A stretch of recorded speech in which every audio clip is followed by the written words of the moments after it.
오셨습니다. 우리 옆에 분 한번 인사하도록 하겠습니다. 잘 나오셨습니다. 큰 은혜 받으십시오. 오늘 본문의 말씀을 통해서 믿음의 가문을 세우라 두 번째 시간으로 The Way, 길을 가르치라 라는 제목으로 말씀을 함께 나누도록 하겠습니다. 지난주 우리는 우리의 가정 가운데에 예배자의 삶, 예배자의 불을 항상 우리가 꺼지지 않도록 해야 한다라는 말씀을 함께 나누었습니다. 가정을 지키는 것은 돈이 아니라 무엇보다도 참된 주님을 찾고 주님 앞에 엎드리는 믿음의 심령이 드린 예배가 온전히 그 가정을 살리게 됩니다. 환경이 그 가정을 붙드는 것이 아니라 하나님 앞에 무릎 꿇고 주를 의지하는 자를 주께서 긍휼히 여기시고 함께 하심으로 말미암아 은혜 베푸심 가운데에 그 가정이 온전히 살게 될 줄 믿습니다. 그러기에 어떤 가정에도 어떤 심령에도 이 예배자의 참된 삶이 온전히 들어가야 한다는 것이지요. 오늘 본문은 하나님은 거기에서 멈추지 아니하시고 한 걸음 더 나아가는 것을 보게 됩니다. 제단만 세워놓고 예배자의 삶만 살아가는 것이 아니라 온전한 그 삶이 가정 가운데에 하나의 길이 될 수 있도록 하라라는 것을 이야기하고 있지요. 부모의 세대의 믿음이 자녀 세대의 길이 되지 못하면 그 집의 신앙은 한 세대 이후에 장담을 할 수 없기 때문에 그와 같은 일이 나타납니다. 실제로 많은 가정에서 이와 같은 믿음의 이 단절이 계속해서 일어나는 이유가 무엇인가요? 부모는 교회를 너무 사랑합니다. 헌신도 많이 하고 예배도 참 열심히 드렸습니다. 눈물로 기도했어요. 참된 헌신도 탁월하게 많이 했습니다마는 그런데 자녀는 하나님을 몰라요. 이와 같은 일들이 일어날 수 있다는 것이죠. 자녀에게 기도가 어색합니다. 무엇보다도 예배는 지루한 것이 되어버렸고 하나님을 찾는 것이 기쁘지 않음으로 말미암아 교회가 재미없는 곳으로 전락해 버렸다는 사실이죠. 왜 이와 같은 일들이 일어나는가? 그래서 다름 아니라 중직자의 가정 가운데 예수님을 열심히 믿었다고 하는 가정 가운데 일어나고 있는 현상 가운데 나타나고 있습니다. 부모에게는 믿음이 분명히 있는 것처럼 보였어요. 그 믿음이 자녀에게 하나의 방향이 되지 못한다면, 하나의 가르치는 온전한 정말 귀한 길이 되지 못한다면 이와 같은 모습들이 우리 자녀 세대에 충분하게 일어날 수 있다라는 사실이지요. 그로 인하여서 이 솔로몬이 주는 지혜를 한번 잘 들어보십시오. 마땅히 행할 길을 아이에게 가르치라라고 말씀하고 있습니다. 자녀에게 많은 것을 물려주는 것도 정말 중요하지만 정말 중요한 생명의 길을 보여줄 수 있는 믿음의 가정이 되기를 주의 이름으로 간절히 축복합니다. 그렇습니다. 사람들은 저마다의 길을 걸어가고 있어요. 그러나 그 길이 정확하게 생명의 길이 아니라면 많은 아이들과 많은 믿음에 걷는 그 길은 잃어버린 바 되는 길을 잃어버린 세대 가운데 살 수밖에 없지요. 그러기에 자녀는 반드시 어떤 길 위에 서 있다는 것을 우리는 염두에 보아야 합니다. 요즘 시대를 보면 참 이상한 것을 많이 보게 됩니다. 자녀들을 볼 때에 정말 우리가 자랄 때보다 훨씬 똑똑한 것을 보게 돼요. 훨씬 많이 배웁니다. 아이들이 배우는 이 수준의 수학을 한번 잘 보십시오. 미국의 아주 유명한 대학에 다니는 아이한테 우리나라의 고등학교 수학 문제를 풀라 그러면 못 풀어요. 그만큼 어렵습니다. 어마어마한 실력 가운데 있는 것을 보게 되죠. 심지어 영어 문제를 영어권에 있는 사람들에게 영어 문제 독해를 해보라라면 뭔 말인지 모른다고 얘기해요. 그만큼 어렵습니다. 옛날보다 훨씬 더 어렵고 훨씬 더 많은 걸 배우고 훨씬 더 깊이 있는 수준의 지식들을 배웁니다마는 아이들이 어떠세요? 마음은 점점 더 약해지는 것 같아요. 그래서 옛날에 있던 이전에 있던 세대를 아이들이 자랄 때에는 고무줄 세대라고 얘기했습니다. 그래서 뭔가 어려움이 있으면 통통 튀어요. 그래서 자기 스스로가 뭔가를 헤쳐나가는 것이 있었습니다. 근데 요즘 시대의 아이들을 뭐라고 얘기합니까? 유리병 세대라고 얘기합니다. 유리병 세대. 톡 건드리면 깨져버려요. 손대면 톡 하면 깨져버리죠. 수습이 안 돼요. 수습이. 그래서 어디서 어떻게 깨어져 버릴지 모르는 시대 가운데에 살고 있는 것이 현실 가운데 있습니다. 조금 외로우면, 또 조금 힘들면, 조금 흔들리면 자포자기하는 모습들을 보게 됩니다. 그래서 쉽게 자기 생명까지도 쉽게 포기해버리는 10여 년간 부동의 일이 정말 창피하고 정말 안타까운 이 일들이지요. 이 OECD 가운데의 부동의 1위가 무엇입니까? 청년들의 목숨 스스로 잃어버리는 것입니다. 이와 같은 어려움들이 우리 현실 가운데 일어나고 있음을 보게 되고, 우리 믿음의 가정 가운데도 일어나고 있는 상황 가운데 있다는 것이지요. 세상은 기술과 지식과 여러 가지 학식을 수많은 가지를 가르쳐 줍니다. 그런데 제대로 살아갈 수 있는 길은 가르쳐 주지 못하고 있기 때문에 그런 것입니다. 그런 의미에서 성경은 언제나 인간, 사람들에게 정확한 길, 생명의 길, 가야 할 길을 가르쳐 주고 그 길 위에 사람이 세워 있기를 원하고 있습니다. 시편은 우리에게 뭐라고 이렇게 그 길을 제시합니까? 악인의 길을 선택할 거냐? 의인의 길을 선택할 것이냐라고 우리에게 그 길을 보여주고 있죠. 예레미야 선지자도 우리에게 생명의 길을 걸어갈 것이냐, 사망의 길을 선택할 것이냐라고 그 길에 대해서 얘기합니다. 우리 예수님께서도 내가 곧 길이요 진리요 생명이니 라고 말씀하시면서 그 길 가운데에 좁은 길로 가라라고 말씀하십니다. 넓고 넓은 문으로 나가는 넓은 길 가운데에 나갈 때에 그 길은 필경 사망의 길이라고 말씀하시면서 좁은 길, 좁은 문으로 들어갈 때에 거기에 생명의 길이 있음을 말씀해 주면서 그 생명의 길, 좁은 문인 바로 예수님을 신뢰하고 믿는 믿음의 길로 나올 것을 말씀하고 있지요. 그렇습니다. 인간은 결국 자기가 걷는 길을 닮아가게 되어 있습니다. 자기가 어떤 길을 가느냐, 어떤 길에 놓여 있느냐, 어떤 길로 행하고 있느냐에 따라서 그 길처럼 되어간다는 것이죠. 탐심의 길 가운데 나가면 탐심의 사람이 될 가능성이 굉장히 많이 있어요. 분노의 길을 걸어가면 분노의 사람이 될 가능성이 굉장히 많이 있음을 보게 됩니다.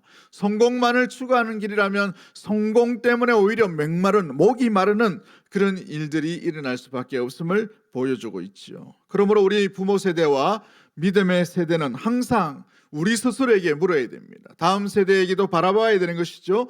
나와 우리의 가정은, 우리의 자녀는 정말 어느 길에 서 있는가, 어느 길로 걷고 있는가, 어느 길의 방향으로 나가고 있는가, 항상 우리 스스로를 점검할 수 있어야 하는 것이지요.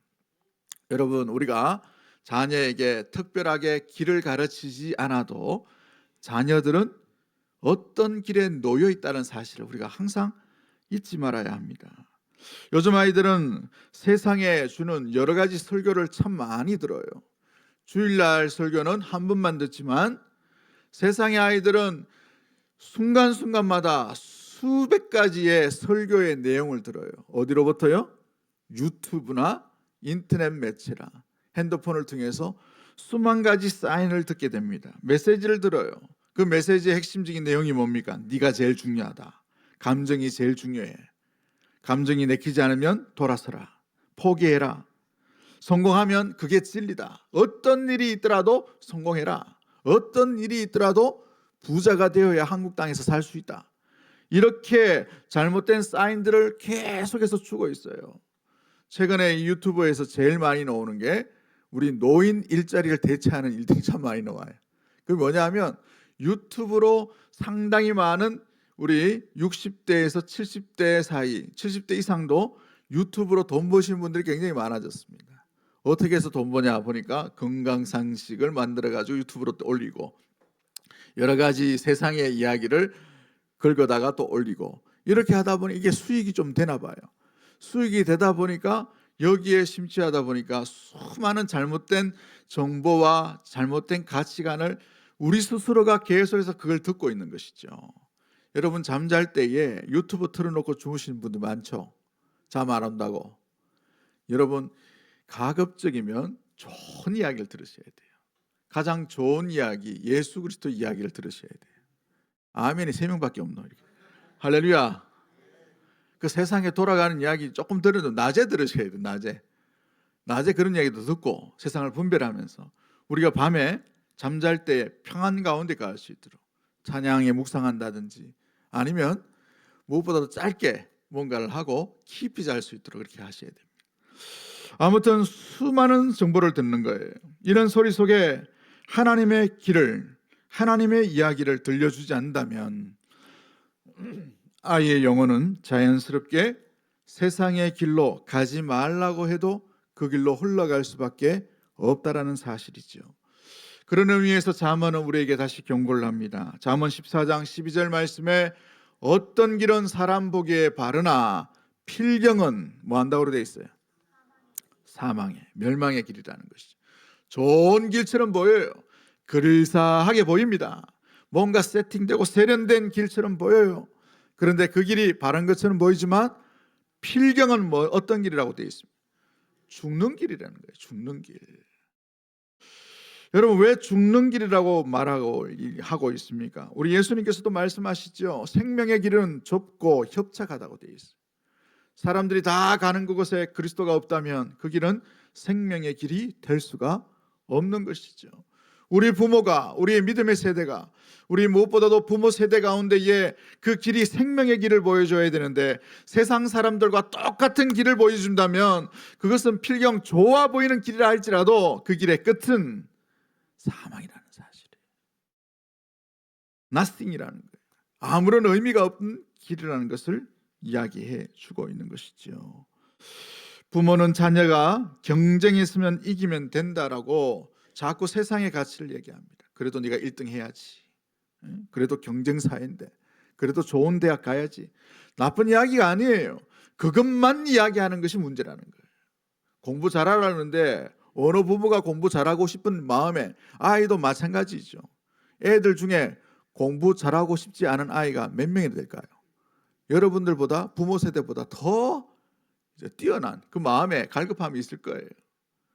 그런데 부모가 그것만 얘기한다면 예수 믿는 가정과 예수 믿지 않는 가정과 무슨 차이일까요? 그래도 돈 많이 벌어야 돼. 세상에서 살려면 그래도 이랬든 저랬든 간에 뭘 하든지 간에 부자가 되라. 그러다 보니 초등학교 들어가지도 않은 아이가 꿈이 뭐냐라고 물어보니까 옛날에는 군인요, 옛날에는 뭐 변호사요, 옛날에는 뭐 대통령요, 옛날에는 뭐 여러 가지가 나왔어요. 요즘은 뭡니까? 대부분이 부자요. 왜 부자가 되려고 하니? 보니까 보기 좋네요. 지 사고 싶은 거 다 사고. 과연 그와 같은 삶이 행복과 생명의 길로 나아갈 수 있을까요? 오늘 이 잠언서가 우리에게 주는 교훈이 무엇입니까? 보기에는 좋아 보이지만 필경 망하는 길이라는 거예요. 망하는 길. 여러분 그 망하는 길의 사인을 우리가 계속해서 들려준다는 것은 상당한 가정의 위기일 수밖에 없는 것이죠. 영원히 길을 잃어버리는 것입니다. 부모는 어떤 자인가? 영원히 길을 잃지 않도록 길을 제시하고 길을 보여주고 그 길을 걷는 자가 참된 부모의 모습이라는 사실이에요. 할렐루야. 1년에 한 차례 가정을 위해서 이 설교를 하는데 좀 잘 들으시면 좋겠어요. 우리 부모 세대뿐만 아니라 우리 할아버지 할머니 세대도 너무 중요합니다. 유대인의 교육의 핵심은 할아버지 할머니 입에서 나오는 한마디였어요. 그게 핵심입니다. 부모 세대가 다 돈 벌러 가고 힘들게 맞벌이하고 오늘날 시대 마찬가지로 유대인 사회도 마찬가지였습니다. 다 흩어져 있는데 이들이 온전히 이 무엇보다도 자기들끼리 살 수 있는 그 근간이 뭐냐? 할아버지 할머니의 교육 가운데 있는 것을 보게 되죠. 교육한다고 해가지고 날 잡아가지고 붙들어 놓고 애들 손주를 붙들어 놓고 창세기 펴라 이렇게 하지 않아요. 창세기의 핵심과 중심의 삶을 말과 선택과 마음으로 보여준 것입니다. 길을 보여주는 것이죠. 그러기에 아이들은 세상은요 가만히 두어도 세상 흐름대로 흘러갈 수밖에 없어요. 이건 우리에게도 마찬가지입니다. 몸만 그런 것이 아니라 영혼도 자라게 되고 가치관도 자라는데 반드시 어떤 길 위에 설 수밖에 없다는 것이죠. 네덜란드 개혁주의 이 교육학의 핵심 가운데 있는 사람 중에 한 분이 얀 바트링커라는 사람이 있습니다. 얀 바트링커. 이분이 이런 말을 했어요. 한번 잘 들어보십시오. 어떤 교육도 중립적인 가치를 가진 교육은 없다라는 거예요. 우리가 세상에서 초등학교, 중학교, 고등학교, 대학교의 이 고등학문을 다 배우는데도 거기에는 세상이 주는 사인이 있다는 거예요. 사인이 있다는 거. 물론 좋은 것도 있어요. 그러나 없는 것이 많다는 것이죠. 그 없는 것이 무엇입니까? 생명의 길은 배제하고 있다는 것이죠. 진화론적인 사고관을 줍니다.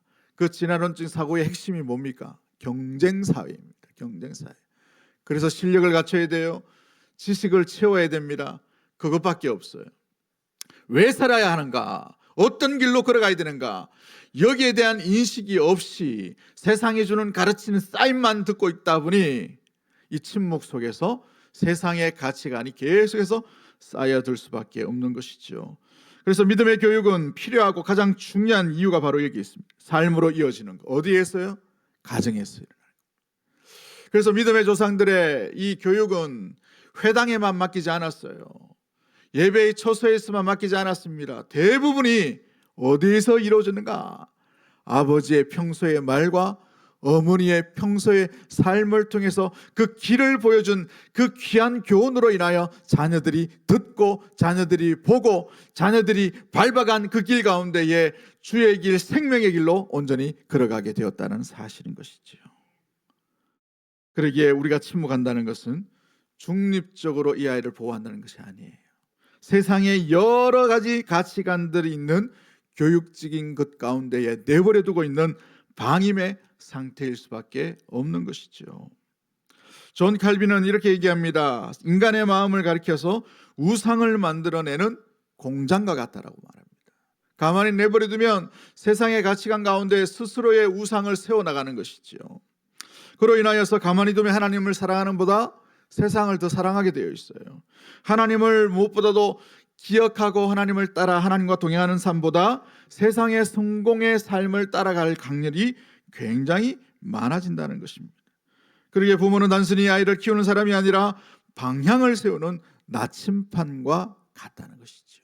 생명의 나침판이 어디로 가르쳐야 됩니까?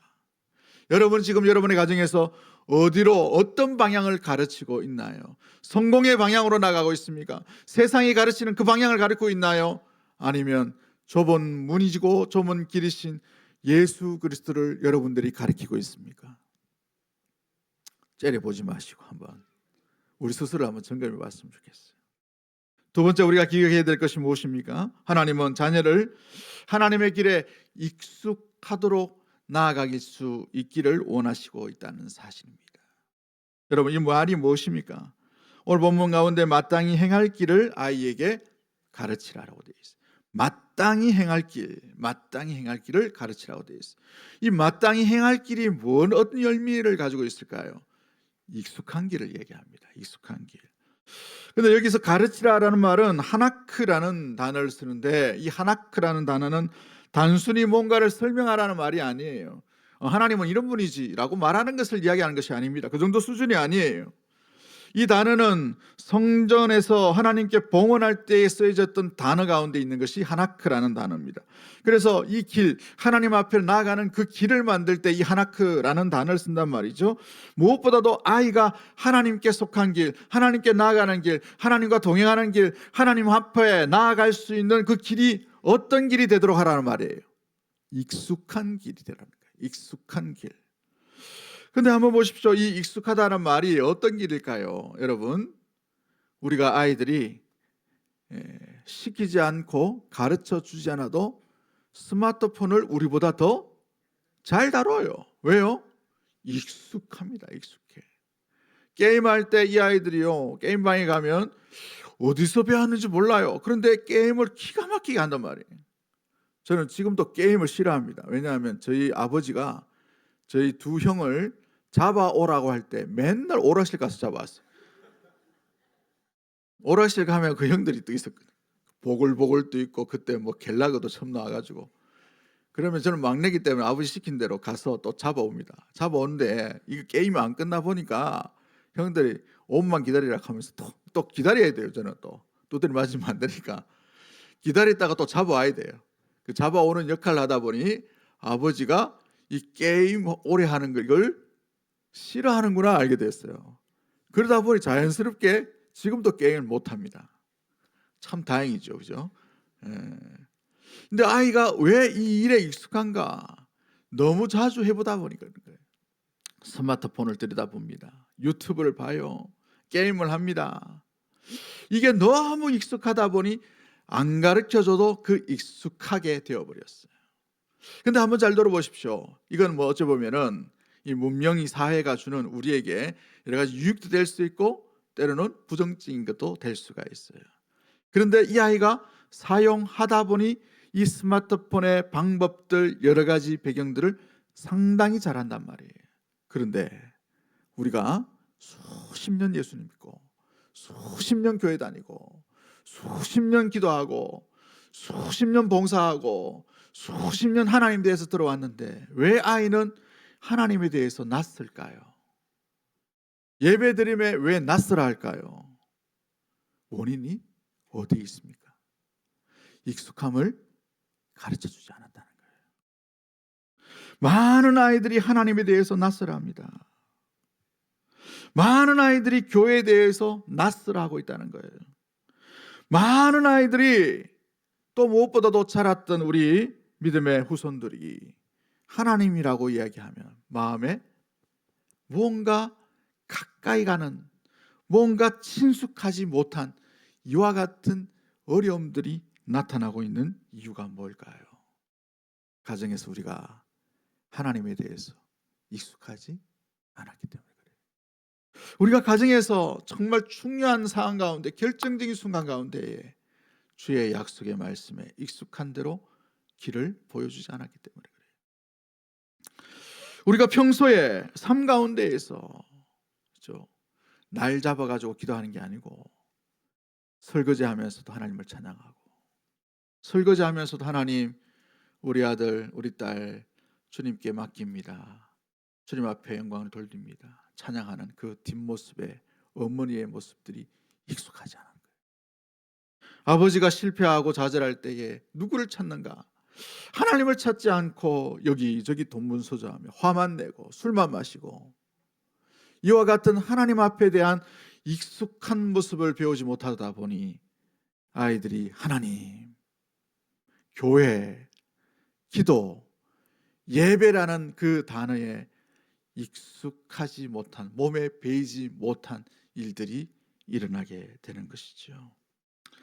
좀 이따 우리가 불러야 될 찬양이지만 찬송가 199장에 이런 가사가 있어요. 나의 사랑하는 채 비록 헤어졌으나 어머니의 무릎 위에 앉아서 재미있게 듣던 말 그때 일을 지금도 내가 잊지 않고 기억합니다. 뭐 하지 않고 기억한다고요? 잊지 않고. 왜요? 어머니가 평소에 했거든요. 어머니가 평소에 그 이야기를 했거든요. 어머니가 평소에 보았거든요. 어머니가 평소에 주의 말씀을 사모하는 모습이 보였거든요. 어느 날 잡아가지고 우리 오늘부터 성경 오독을 해야 되니까 숙제다 하고 날 잡아서 한 게 아니에요. 익숙함 가운데에 무엇보다 주의 말씀을 소중히 여기고, 익숙한 가운데 주님 앞에 먼저 기도하고, 일주일에 한 번 이 분주하고 바쁘고 정말 어려운 형편 가운데에 집은 점점 가난해지고 어려운 가운데 있음에도 불구하고 몸부림치며 양보하지 않는 아버지 어머니의 이 예배드리는 이 마음과 이 귀한 발걸음, 이 익숙한 발걸음으로 말미암아 주일날을 예배드리는 시간으로 따로 익숙함으로 나아가는 것이죠.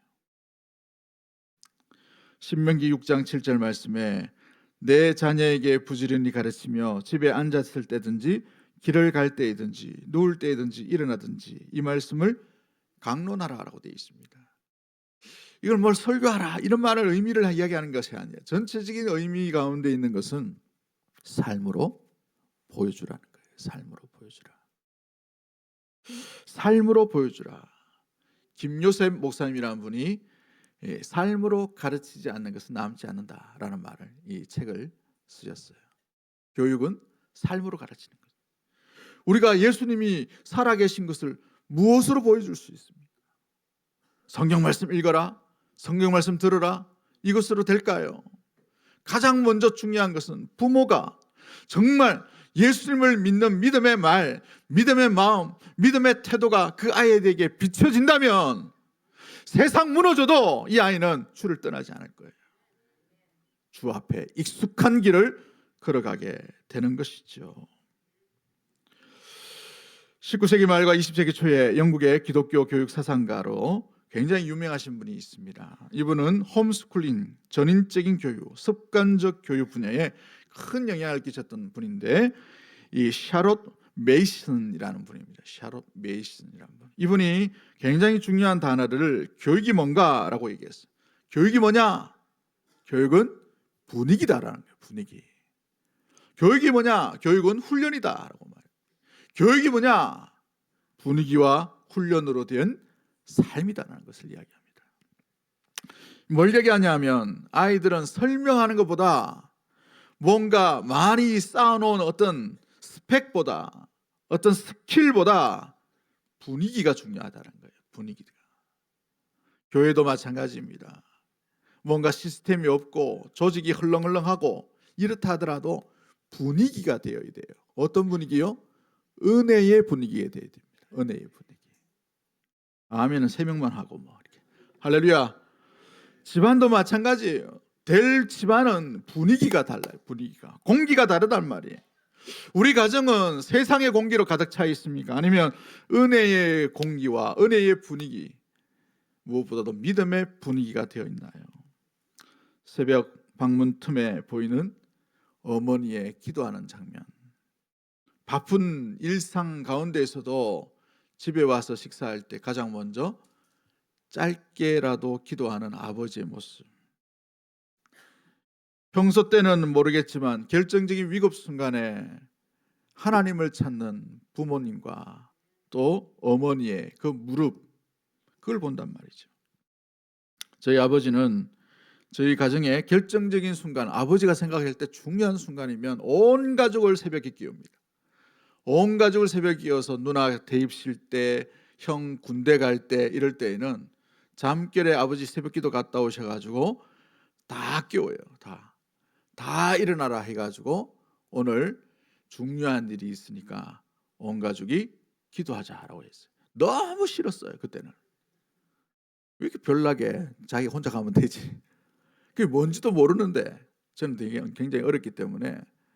그런데 잠결에 이렇게 깨어가지고 뭐 꿇어 앉아라 하니까 꿇어 앉았어요. 꿇어 앉아 보니까 시간이 너무 오래 걸려요. 30분을 기도하시더라고요. 30분을 기도하는데 그게 굉장히 기억이 남아요. 결정적인 순간에 누구를 찾는 길을 보여준 거예요. 하나님을. 우리 부모가 완전하지 않아요. 이 땅의 부모는, 완전한 부모는 아무도 없습니다. 그러나 완전한 길을 보여준 거예요. 가장 인생에 중요하고 정말 소중한 그 순간에 누구를 선택하는가, 누구를 찾는가, 누구를 기억하는가. 저희 정조 할머니는 예수 믿다가 그 가문에서 쫓겨났습니다. 어린 할아버지를 등에 업고 타향으로 쫓겨나듯이 쫓겨날 때 불렀던 찬양이 내 주를 가까이 하게 하면 십자가 짐 같은 고생이네, 이 찬양이었어요. 근데 이 찬양이 우리 가정의 자장가입니다. 저희 할아버지가 산에 올라가서 해 뜨기 전에 기도하시다가 내려오시고 해 뜨면 교회 와서 종치고 교회에서 영수 조사로서 사역하고 일하실 때에 그 일 가운데에 자녀를 키우는데 큰아버지 2분 아버지를 키울 때에도 자장가처럼 불렀던 찬양이 바로 내 주를 가까이 하게 합니다. 저희 아버지도 결정인 순간에 또 순간순간마다 저희를 등에 업고 나가시면서 제가 열병이 자주 걸렸어요. 열병이. 어릴 때는 열병이 자주 걸렸잖아요. 그러면 뭐 경기하고 막 이런 걸 많이 합니다. 그럴 때마다 들쳐업고 뒤로 가서 불러줬던 찬양이 내 주를 가까이 하게 하면 십자가 짐 같은 고생이라. 어릴 때에 또 이 전구지 찌짐을 아시나요 혹시? 전구지 찌짐 내몰라고 부엌에 올라갔다가 발이 아궁에 빠져버렸습니다. 그래야 발바닥을 찌짐 대신 구웠어요. 근데 이제 병원도 없다 보니까 그걸 이제 고치려고 하다 보니까 의사는 뭐 시골 의사 한의사밖에 없어가지고 못 걷습니다 이제라고 얘기했어요. 막내 아들이잖아요. 그걸 덜쳐엎고 화상 그 당긴 그 발 걷지도 못하고 디디지도 못하니까 아버지가 몇 주 동안 저를 업고 동네 한 바퀴 돌았어요. 그 동네 돌 때마다 뭘 불렀겠습니까? 내 주를 가까이 하게 하면 십자가 지금 기억이 남는 것이죠. 사랑하는 성도 여러분, 부모는 자녀에게 길을 보여주는 것입니다. 그 길을 무엇으로 보여주는가? 부모의 발걸음으로 보여주는 것이죠. 그래서 오늘 저는 부모님들에게, 우리 할아버지 할머니 세대들에게, 믿음의 세대들에게 꼭 해주고 싶은 말씀이 있어요. 완벽한 부모 되려고 하지 마십시오. 완벽한 부모가 될 수가 없어요. 돈 많이 벌어다 주면 이 아이가 그 부모를 온전히 존중할까요? 명예와 실력을 많이 쌓게 하면 이 아이들이 부모가 완벽하다고 여길까요? 아니에요. 완벽한 부모가 되려고 하지 말고 대신 완벽한 주님을 붙드는 부모가 되기를 주의 이름으로 간절히 축복합니다. 자녀는 완벽한 부모보다 연약하고 힘없지만 회개할 줄 아는 부모에게서 더 많은 것을 배웁니다. 무너져도 다시 기도하는 부모, 눈물이 나도 다시 예배자의 처소로 올라가는 부모, 무엇보다도 평소에 주님을 기억하고 주님 안에 익숙한 길을 보여주는 그 부모, 그 영혼으로 말미암아 자녀는 그 영혼 속에 하나님을 발견하고 예수님을 느끼게 되는 놀라운 일들이 일어나게 될 줄 믿습니다. 그래서 아이들은 부모의 말을 듣기 전에 부모의 삶을 읽게 되는 일들이 일어나게 됩니다. 조엘 비키라는 분이 이런 말을 합니다. 부모의 삶은 자녀가 매일 읽는 첫 번째 교리 문답이다. 너무나도 중요한 말을 하죠. 부모의 삶은 자녀가 매일 읽는 첫 번째의 교리 문답이라는 거예요. 우리 개혁주의 우리 교단 가운데에서는 교리가 굉장히 중요하죠. 우리 교리의 근간은 탄탄하여서 정말 견고합니다. 그러나 교리적인 삶을 보여주지 않고 교리만 가르친다는 것은 정말 문제가 많은 부분들이에요. 그래서 이 조엘 비키라는 개혁주의 신학자가 뭐라고 얘기합니까? 부모는 그 삶이 자녀가 매일 읽는 첫 번째 교리 문답이라는 거예요. 예수님을 알고 하나님을 알고 성령님을 알아요. 교회를 알아요. 무엇보다도 주의 성화, 이끄심과 견인도 압니다. 근데 그 삶을 누가 보여주는 거예요? 부모가 보여주죠. 우리 소요리 문답 제1문 1답이 뭡니까? 사람의 제1 목적이 무엇이뇨? 라고 물어보죠. 그 답이 뭐예요? 하나님을 영화롭게 하고 그를 영원토록 즐거워하는 거예요. 우리의 말, 우리의 어떤 교리적인 생각들과 외우는 건 다 외워요. 알아요. 많이 배웠습니다. 늘 들었어요. 그러나 교리적인 삶을 부모가 그 가정에서 보여주지 못한다면 그 교리가 무슨 상관이 있어요? 교리적인 삶으로 살아내지 못하는 그 교리는 어떤 의미일까요? 이 아이에게 보여줄 수 있는 첫 번째 교리 문답의 모습은 부모에게서 드러날 수가 있게 되는 것이죠. 말씀을 맺도록 하겠습니다. 부모는 자녀에게 돌아올 길 하나를 남겨줄 수 있는 사람이 되어야 합니다. 여러분, 부모는 언젠가 자녀를 떠날 것입니다. 그 떠날 그날의 순간 가운데에 자녀들에게 무엇을 남겨주려고 하십니까? 물질입니까? 건물 한 채입니까? 비싼 옷인가요? 스펙인가요? 어찌 보면 그것이 그 아이들에게 해와 독이 될 수도 있다는 사실을 우리는 염두에 두어야 합니다. 이 땅에 있는 것은 다 소멸되고 사라질 수밖에 없기 때문에 그렇죠. 그런데 사라지지 않는 그것을 남겨줄 수 있게 되기를 원합니다. 새벽에 보았던 아버지의 눈물 어린 기도, 부엌에서 자녀의 이름을 부르면서 설거지하며 주님 앞에 간구하는 어머니의 모습, 뒷모습, 결정적인 순간 가운데에 늘 주님 앞에 찾는 아름다운 그 귀한 모습들을 가운데의 향기, 집은 어렵고 힘든 가운데에 마음은 동요가 일어나고 슬픔 가운데 빠졌지만 그럼에도 불구하고 빠지지 아니하고 주일날 몸부림치며 그 어려운데도 불구하고 한결같이 타협하지 아니하고 예배 드리러 오는 그 익숙한 길을 보여줄 때에 이 자녀는 주님을 평생토록 떠나지 아니하고 그 익숙한 길로 온전히 걸어가게 될 줄 믿습니다. 그래, 결정적인 순간에 우리 어머니는 기도했지. 결정적인 순간 가운데 아버지는 하나님 찾았지. 결정적인 순간에도 예배함으로 나갔지. 눈이 깊이 가슴까지 쌓인 어느 추운 겨울날 한 부자가 아들과 아버지죠. 아들과 아버지가 눈속을 헤매게 되었습니다. 아버지에게는 이 길이 굉장히 익숙한 길이었어요. 그러나 따라오는 아들에게는 굉장히 거친 길이고 힘든 길이었습니다. 아버지는 아들이 힘들까봐 싶어서 뒤를 돌아보면서 이렇게 말합니다. 아들아, 잘 오고 있냐? 길 잃어버리지 말고 곧장 따라오고 있니? 라고 물어봅니다. 그때 아들이 씩씩하게 아버지에게 이렇게 대답합니다. 네, 아빠. 아빠가 밟고 간 그 발자국만 밟으면서 가니까 하나도 힘들지 않고 길도 잃어버리지 않고 있어요. 그 순간에 이 아버지가 정신이 번쩍 드는 것이죠. 내가 잘못된 길, 잘못 밟으면 아들도 그 뒤의 길을 잘못 밟고 지나갈 수 있겠구나. 내가 그 길 방향을 벼랑 끝으로 가면 이 아들도 벼랑 끝으로 갈 수밖에 없구나. 신앙의 교육은 입으로만 하는 것이 아니에요. 문자로만 하는 것이 아닙니다. 신앙의 교육, 가장 좋은 교리문답은 부모가 걷는 발걸음의 길에 있다는 사실이죠. 그러기에 자녀는 부모의 등 뒤를 보며 자라가게 됩니다. 예수께로 나가는가, 좁은 길로 나가는가, 그 방향이 십자가의 길인가, 무엇보다도 세상이 가르치는 길인가, 하나님 찾는 그 길이 익숙한 길인가, 아니면 하나님이란 단어조차도 익숙하지 못한 낯선 단어의 길인가. 우리는 어떤 길을 남겨두고 나가고 있습니까?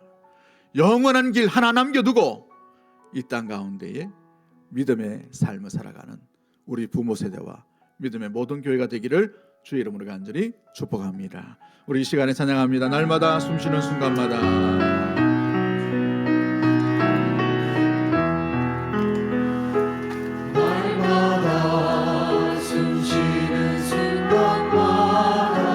어려운 일 보내,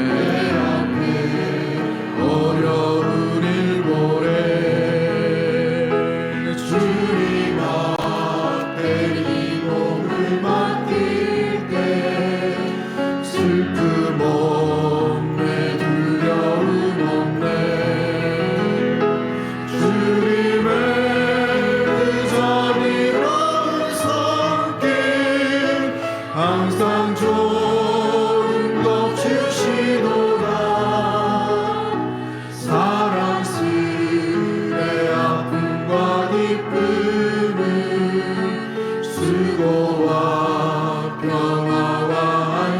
날마다 주님 내 곁에 계셔.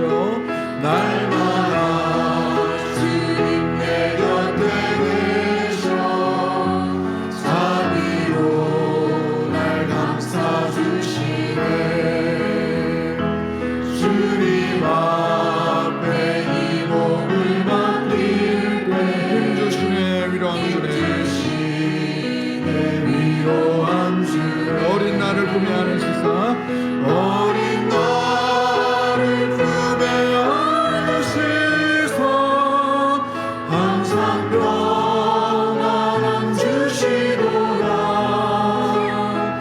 내가 살아 숨을 쉬는 동안 살피신다 약속. 인생의 어려운 순간마다, 인생의 어려운 순간마다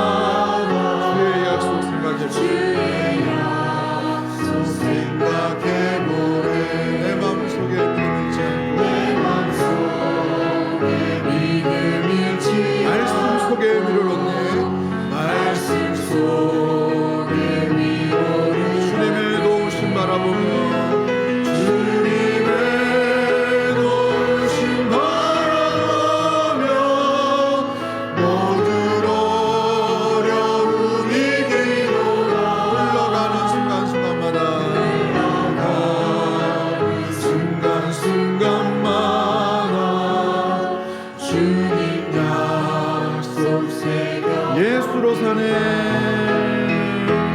예수로 사네 그 힘으로 서네 예수와 가네 그의 길로 걷네 그 안에서 보네 그 영광을 보네 예수로 예수의 삶으로 예수로 사네 예수로 살아가는 가정 되기를 원합니다.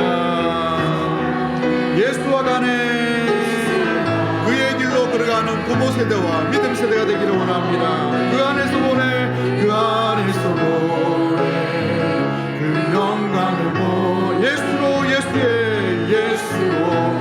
예수의 다시 한번 고백합니다. 예수로 사네 예수로 사네 그 힘으로 서 예수와 가네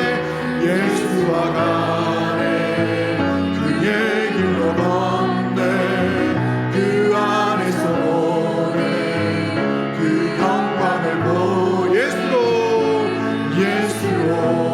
예수의 삶으로 사네. 우리 이 시간에 합심해서 짧게 한번 기도하기를 원합니다. 예수로 말미암아 예수와 더불어 함께 살아가는 믿음의 귀한 부모 세대와 가정이 될 수 있도록 다음 세대가 될 수 있도록 주님 인도해 주시옵시고 아버지 하나님 주의 길 생명의 길 그 익숙한 길 좁은 문 좁은 길 십자가의 방향으로 나아가는 아름다운 발걸음이 될 수 있는 우리 부모 세대가 될 수 있도록 도와주시고 이 귀한 발걸음 가운데에 함께하는 우리 다음 세대 가운데에서 방향 잃지 아니하고 주의 인도하심 따라 믿음의 길 온전히 걸어가는 우리의 가정과 우리의 심령과 우리 다음 세대와 우리 가정, 우리 흩어진 믿음의 심령들 될 수 있도록 도와달라고 특별히 오늘 이 시간 가운데 가정을 위해 여러분의 자녀를 위해 주여 한번 외치고 통성으로 합심해서 한번 기도하도록 하겠습니다. 주여